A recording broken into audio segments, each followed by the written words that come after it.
Halo, selamat datang. Sebelumnya izinkan saya memperkenalkan diri.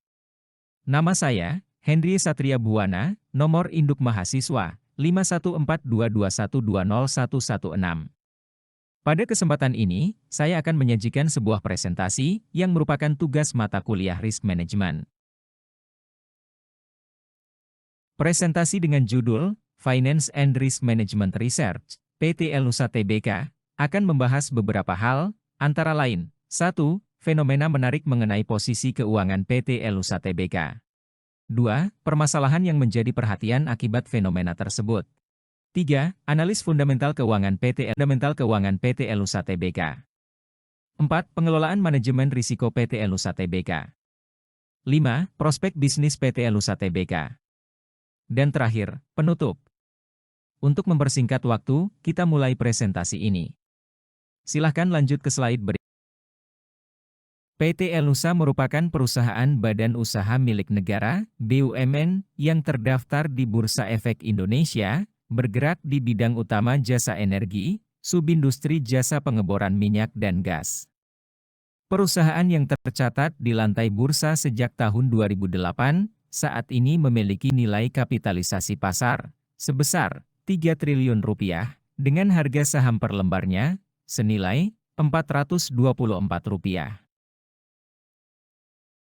PT Nusa bergerak dalam bidang jasa hulu migas dan melakukan investasi saham pada anak perusahaan dan perusahaan joint venture yang bergerak di beberapa industri seperti layanan dukungan dan perdagangan upstream migas, layanan dan perdagangan downstream migas bumi, dan jasa pengelolaan dan penyimpanan data perdagangan migas dan pengelolaan aset lapangan migas bumi. Seperti telah diketahui, pandemi COVID-19 yang berkepanjangan membuat hampir seluruh sektor mengalami tekanan hebat. Sebagai perusahaan jasa migas, salah satu dampak yang dirasakan oleh PT Nusa, yakni mundurnya beberapa jadwal proyek pekerjaan oleh kontraktor kontrak kerja sama, KKKS, cukup membayangi kinerja perseroan sepanjang 2021. Ini bisa dilihat dari kinerja keuangan perusahaan sepanjang tahun 2021 yang diambil dari laporan keuangan perusahaan, sebagai berikut.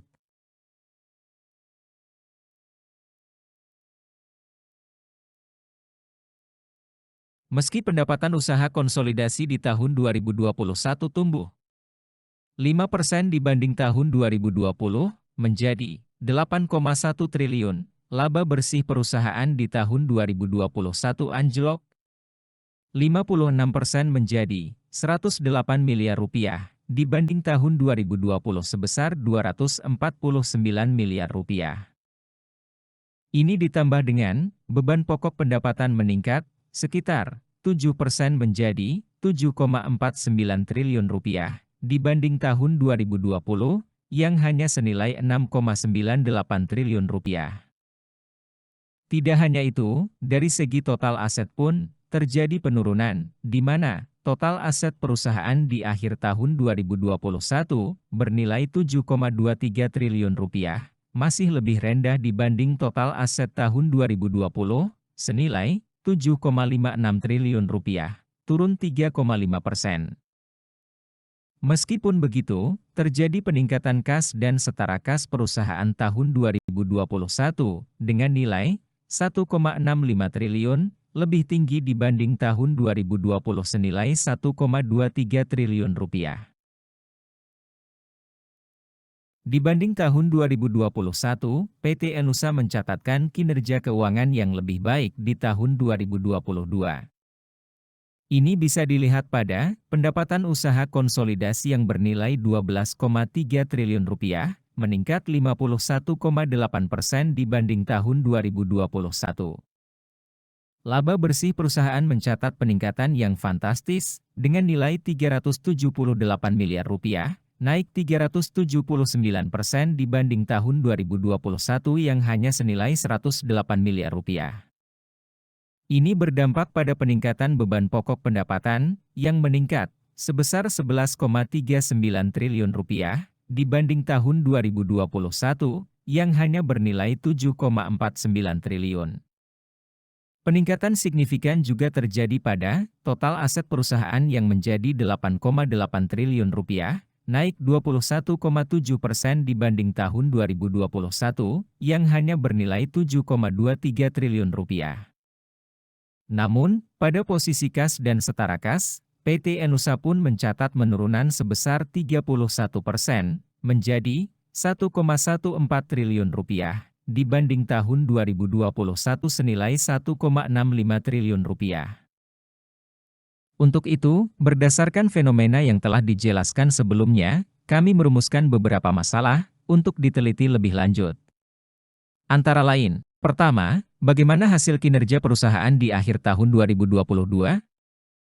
Kedua, apakah perusahaan ini masih dapat dijadikan pilihan investasi di tahun 2023? Ketiga, bagaimana cara perusahaan mengelola risiko dalam menjalankan usahanya? Dan yang terakhir, bagaimana prospek bisnis perusahaan ini ke depannya? Dalam melakukan analisis fundamental PT Enusa, kami menggunakan beberapa alat ukur. Alat-alat ukur yang kami gunakan adalah: pertama, Price Earning Ratio, PAR. Kedua, Price to Book Value, PBV. Ketiga, Gross Profit Margin, GPM. Keempat, Net Profit Margin, NPM. Kelima, Return on Equity, ROE. Dan yang terakhir, Debt to Equity Ratio, DER. Sebelum memulai pembahasan, kami perlu memberikan catatan bahwa seluruh analisa yang kami lakukan menggunakan laporan keuangan perusahaan hingga tahun 2022. Untuk itu, kami sementara mengabaikan kemajuan keuangan perusahaan di tahun 2023. Ini dikarenakan belum adanya laporan keuangan resmi perusahaan tahun di 2023 yang bisa kami dapatkan. Baiklah, kita mulai bahasan mengenai alat ukur pertama, yaitu Price Earning Ratio atau PAR. Rasio ini digunakan untuk mengetahui valuasi saham dengan membandingkan harga saham perusahaan dengan kemampuan dari laba perusahaan. Nilai PAR ini merupakan indikator pertumbuhan laba bersih perusahaan yang menjadi salah satu pertimbangan investor untuk menanamkan modal. Sebagai data awal, di tahun 2022, PT Enusa mencatatkan total laba senilai 393,4 miliar rupiah. Dan jumlah saham yang beredar sebanyak 7,2 miliar lembar saham.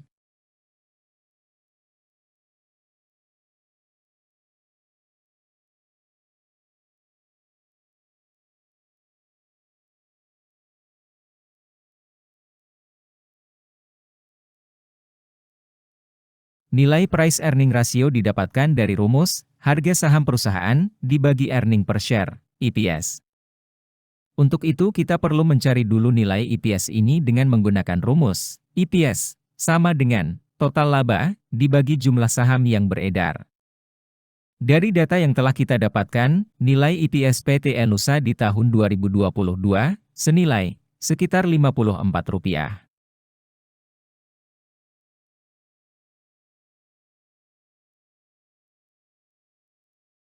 Berdasarkan rumus Price Earning Ratio sebelumnya, kita dapat menghitung nilai ini dengan cara membagi nilai saham perusahaan dengan nilai EPS tadi. Kami mengambil data harga saham PT Enusa pada tanggal 3 Januari 2023 sebagai asumsi nilai saham akhir di tahun 2022. Nilai PER yang didapatkan adalah 5,93 kali. Berdasarkan nilai ini bisa disimpulkan bahwa saham PT Enusa tergolong under value. Karena nilai PER yang wajar adalah berkisar antara 7 sampai dengan 10. Baiklah, rasio selanjutnya adalah Price Book Value, PBV. Ini merupakan rasio yang digunakan untuk membandingkan harga saham terhadap nilai buku perusahaan. Nilai PBV yang kurang dari 1 mengindikasikan harga saham yang murah karena bernilai lebih kecil dari nilai buku. Dari data keuangan di tahun 2022, didapatkan nilai ekuitas perusahaan senilai 4,1 triliun rupiah. Dengan jumlah saham yang beredar sebanyak 7,2 miliar saham.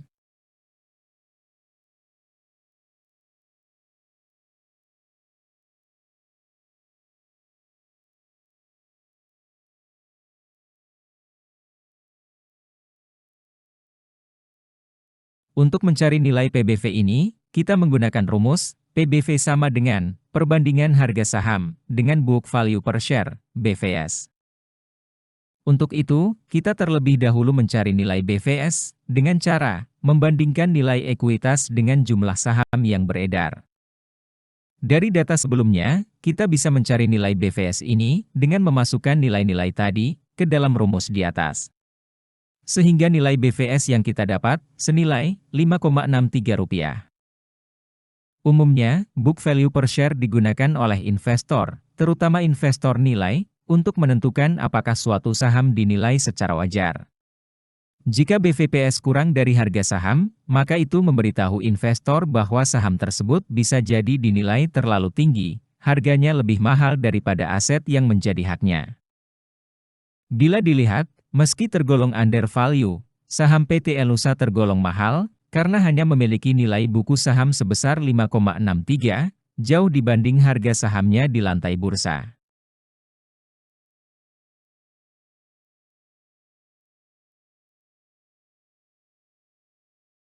Setelah mendapatkan nilai BVS, kita dapat mencari nilai PBV dengan rumus sebelumnya. Dengan menggunakan asumsi harga saham seperti sebelumnya, kita dapat mencari nilai PBV. Nilai PBV yang didapat senilai 56 kali. Nilai ini menandakan saham PT Elusa tergolong murah. Hal ini bisa disimpulkan dari data PBV 3 tahun sebelumnya, di mana di awal tahun 2020, nilai PBV 64,5 kali.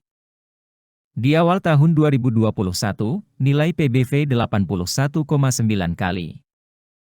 Di awal tahun 2022, nilai PBV 48,5 kali. Bila dirata-ratakan, nilai rata-rata PBV PT Elusa di 3 tahun terakhir senilai 65 kali. Rasio selanjutnya adalah gross profit margin.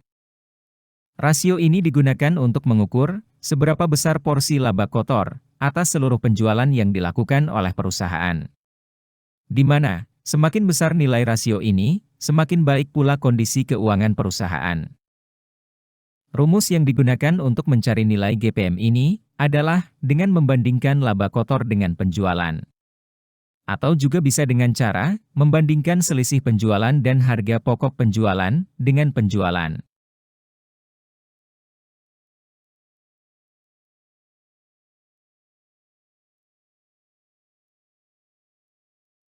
Untuk kasus PT Enusa ini, kita menggunakan data keuangan di tahun 2022. Pertama-tama kita akan mencari laba kotor dengan cara membuka laporan laba rugi tahun 2022 pada bagian laba bruto. Tertera angka laba bruto senilai Rp912 miliar. Lalu, kita beralih ke bagian penjualan atau pendapatan senilai Rp12,3 triliun. Dengan membandingkan kedua komponen ini, kita dapat memperoleh persentase GPM PT Enusa sebesar 7,41%. Meskipun tergolong kecil, perusahaan masih tetap mendapatkan laba kotor di tahun 2022. Namun, apakah nilai ini cukup baik? Mari kita lihat historis nilai GPM PT Elusa di tahun-tahun sebelumnya. Dari data ini terlihat, semenjak tahun 2020 hingga saat ini, PT Elusa terus mengalami penurunan persentase GPM mereka. Penurunan ini menandakan adanya indikasi tantangan menghasilkan laba yang cukup dari aktivitas operasional perusahaan. Ini juga menandakan penjualan yang terlalu rendah untuk tingkat biaya tertentu, atau biaya yang terlalu tinggi untuk tingkat penjualan tertentu, atau kombinasi dari kedua hal tersebut.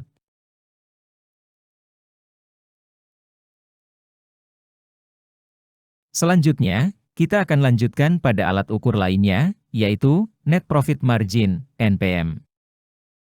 Pendapatan merupakan sejumlah uang yang diperoleh perusahaan dalam menjalankan usaha. Apakah besarnya pendapatan mengindikasikan baiknya kinerja perusahaan? Jawabannya, belum tentu.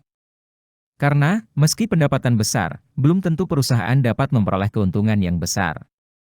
Bahkan, bisa juga perusahaan memperoleh kerugian, meski memperoleh pendapatan yang besar, karena pengeluaran yang besar pula. Untuk itu kita perlu membandingkan pendapatan perusahaan dengan laba bersih, atau membandingkan pendapatan dengan ekuitas perusahaan. Kembali ke alat ukur NPM, NPM merupakan indikator yang membandingkan pendapatan perusahaan dengan kemampuan perusahaan dalam mendapatkan keuntungan. NPM ini dihitung dengan menggunakan rumus perbandingan laba dengan pendapatan dikali 100%.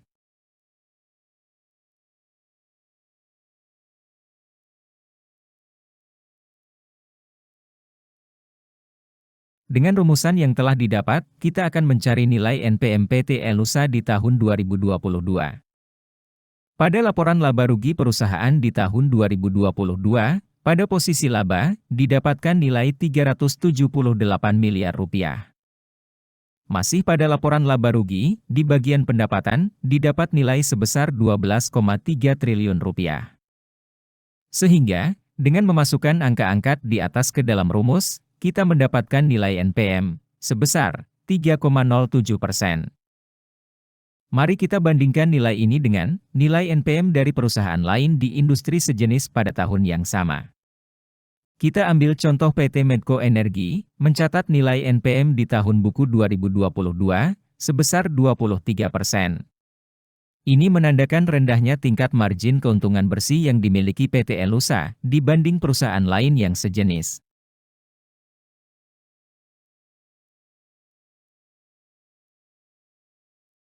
Kita lanjutkan pada alat ukur berikut, Return on Equity, ROE. Sebelum kita mulai, perlu kita ketahui mengenai ROE ini. Sama seperti jenis return lainnya, perhitungan ROE dapat mencerminkan kinerja perusahaan. Namun, ROE lebih menunjukkan data perolehan laba bersih dengan modal tertentu. ROE atau Return on Equity adalah salah satu unsur penting untuk mengetahui sejauh mana suatu bisnis mampu mengelola permodalan dari para investornya.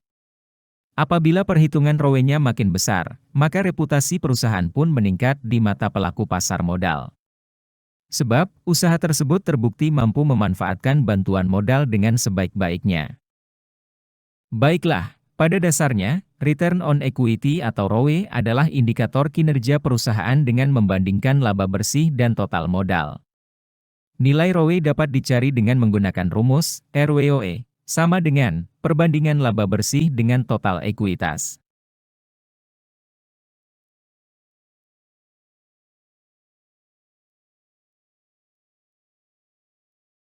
Dengan menggunakan rumusan ROE yang telah disebutkan, kita akan mencari nilai ROE ini. Pada laporan laba rugi perusahaan, pada bagian laba, didapat nilai laba senilai 378 miliar rupiah. Lalu untuk mencari ekuitas, kita buka laporan keuangan konsolidasi perusahaan, pada bagian ekuitas, didapat nilai ekuitas perusahaan senilai 4,1 triliun rupiah. Angka-angka di atas, kita masukkan ke dalam rumus ROE tadi, sehingga menghasilkan nilai ROE sebesar 9,18 kali.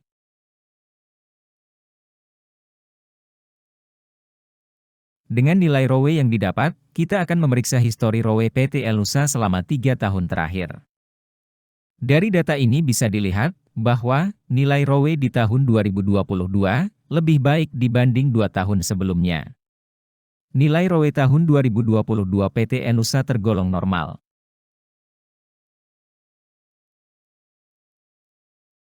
Baiklah, sekarang kita masuk pada alat ukur terakhir, yaitu Debt to Equity Ratio atau DER. Ini merupakan rasio yang membandingkan besarnya hutang dengan ekuitas perusahaan. Indikatornya adalah, apabila perusahaan memiliki nilai DER yang tinggi, perusahaan memiliki risiko gagal bayar yang lebih besar dibanding dengan perusahaan yang memiliki DER yang lebih rendah. Namun nilai DER yang rendah pun bisa berarti rendahnya akselerasi perusahaan dalam memaksimalkan profitnya. Rumus yang digunakan untuk mencari nilai DER ini adalah DER sama dengan perbandingan total ekuitas dengan total aset.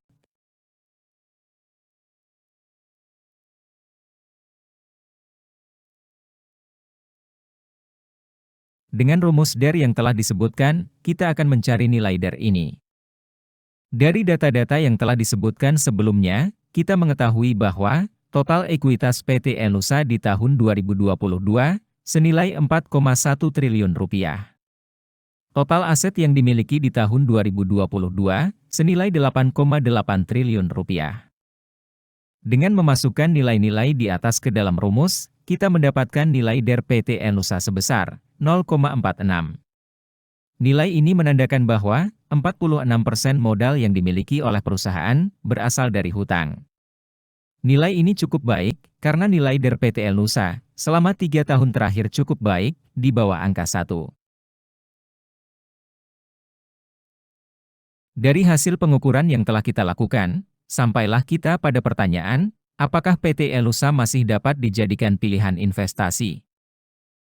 Dengan analisis yang telah kita laksanakan, mulai dari PER, PBV, GPM, NPM, ROE, dan DER, kita dapat menyimpulkan beberapa hal. Dengan melihat harga saham saat ini, Elsa masuk dalam kategori saham syariah. Dengan harga wajarnya berkisar di Rp572 per lembar saham membuat Elsa nampak murah dengan harga saat ini masih berkisar Rp400 per lembar saham. Dengan kondisi makroekonomi yang masih mendukung bisnis Elsa ke depan. Area pembelian saham Elsa berada di support antara Rp322 hingga Rp348. Dengan target penjualan di harga wajarnya di Rp570 hingga Rp1.000, jika pasokan minyak dunia terus diketatkan dan permintaan melonjak. Harga target jual bisa naik, jika kondisi makroekonomi dan performa kinerja perseroan terus bertumbuh. Berikut ini konsep pengelolaan manajemen risiko yang dimiliki PT Nusa. 1. Menyusun kebijakan dan strategi manajemen risiko secara tertulis dan komprehensif di tingkat korporat, termasuk penetapan dan persetujuan limit risiko secara keseluruhan, per jenis risiko dan per aktivitas fungsional perseroan. 2. Mengembangkan budaya manajemen risiko pada seluruh jenjang organisasi, antara lain meliputi komunikasi yang memadai kepada seluruh jenjang organisasi tentang pentingnya pengendalian intern yang efektif. 3. Bertanggung jawab atas pelaksanaan kebijakan manajemen risiko, dan paparan risiko yang diambil oleh perseroan secara keseluruhan, termasuk mengevaluasi dan memberikan arahan strategi manajemen risiko, berdasarkan laporan yang disampaikan oleh pejabat risk management yang ditunjuk. 4. Mengevaluasi dan memutuskan transaksi yang melampaui kewenangan pejabat satu level di bawah direksi, atau transaksi yang memerlukan persetujuan sesuai dengan kebijakan dan prosedur intern yang berlaku. 5.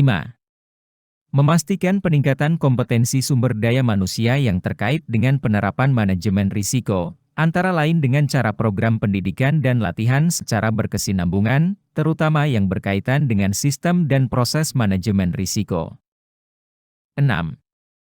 Memastikan bahwa fungsi manajemen risiko telah diterapkan secara independen, yang dicerminkan antara lain adanya hubungan antara unit manajemen risiko yang melakukan identifikasi, pengukuran, pemantauan dan pengendalian risiko dengan satuan kerja yang melakukan dan menyelesaikan transaksi.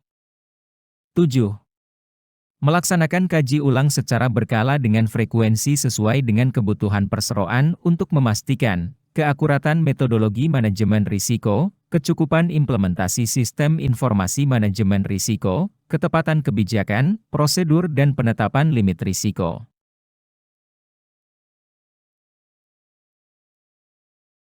Elsa telah menyiapkan belanja modal atau capital expenditure, CAPEX, berkisar Rp500 miliar.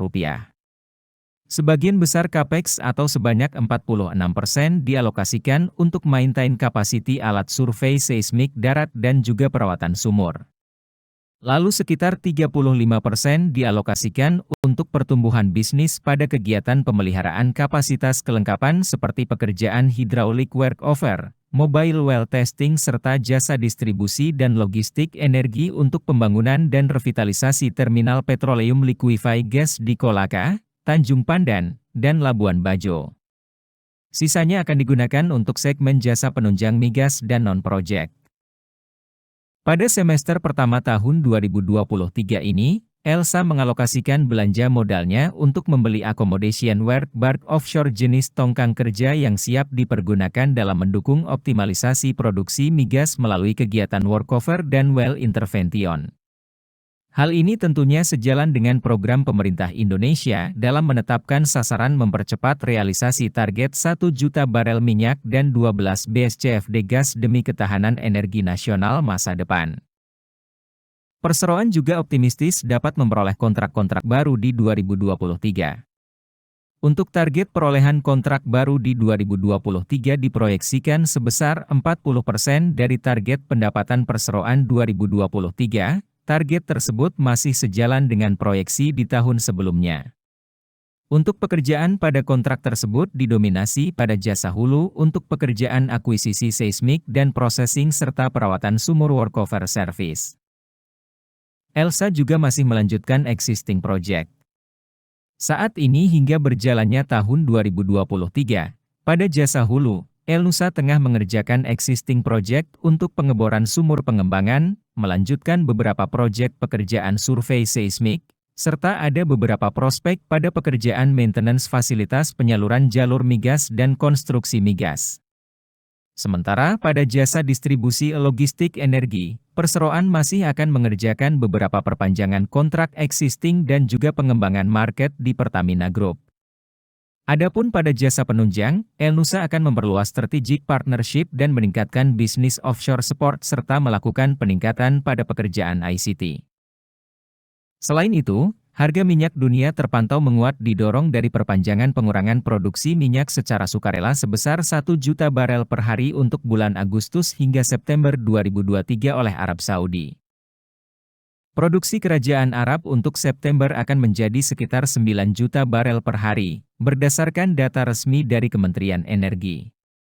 Pemotongan sukarela tambahan ini dilakukan untuk memperkuat upaya pencegahan yang dilakukan oleh negara-negara OPEC dengan tujuan mendukung stabilitas dan keseimbangan pasar minyak. Demikian presentasi ini, mohon maaf bila ada kekurangan maupun kesalahan dalam penyampaian. Saya, Henry Satria Buana.